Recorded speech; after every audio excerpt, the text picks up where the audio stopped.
Bonjour Patrice. Bonjour Thierry, bonjour à tous. Je suis mort à 32 ans, le 17 mai 1987. C'est par cette phrase que s'ouvre l'autobiographie de Michel Platini, publiée il y a de cela une trentaine d'années.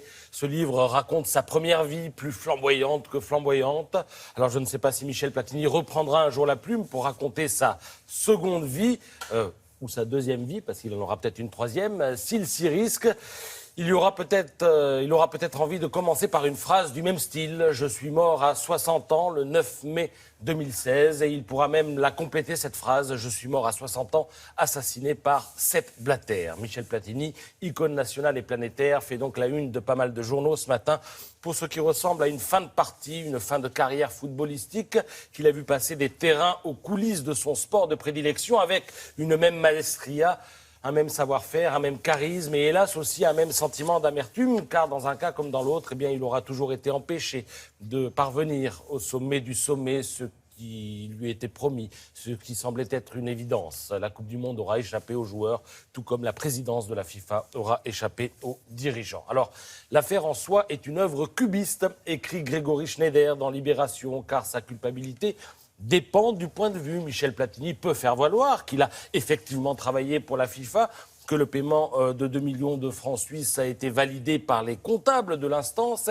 et qu'il a payé des impôts sur cette somme. Mais, ajoute le journaliste, on peut aussi regarder l'affaire autrement et estimer que la demande de paiement est survenue au bout d'un laps de temps excédant la prescription en droit des affaires suisses. Alors, affaire de point de vue sans doute, en tout cas.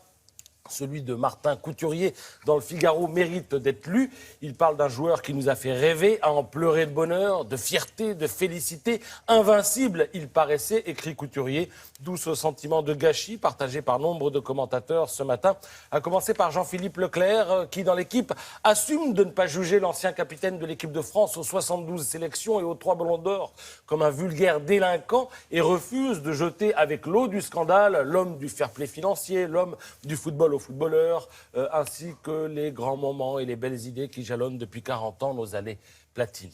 Alors, mort 2 fois, Michel Platini peut-il prétendre à une troisième vie? À l'équipe, on veut le croire. Nous faisons partie de ceux qui pensent que Michel Platini devra à nouveau jouer un rôle dans le football. Au rayon quincaillerie de la FIFA, ces casseroles ne méritent pas perpétuité, lirez-vous dans le quotidien du sport.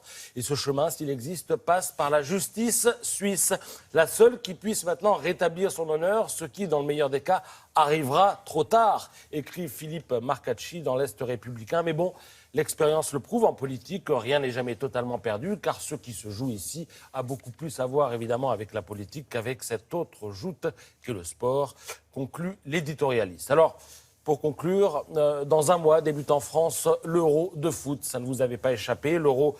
C'est Platini, la France a obtenu cette compétition énorme grâce à lui et Michel Platini sera privé d'Euro, ce qui est doublement cruel.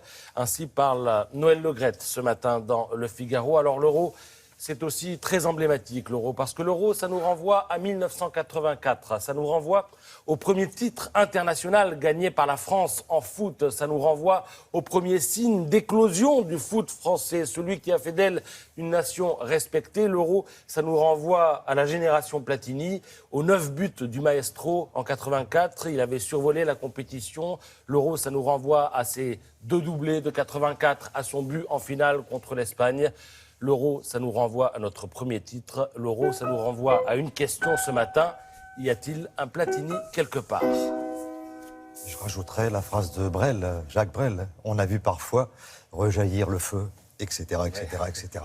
On en reparlera. Merci beaucoup et on se revoit tout à l'heure pour la revue de presse culturelle. Merci beaucoup.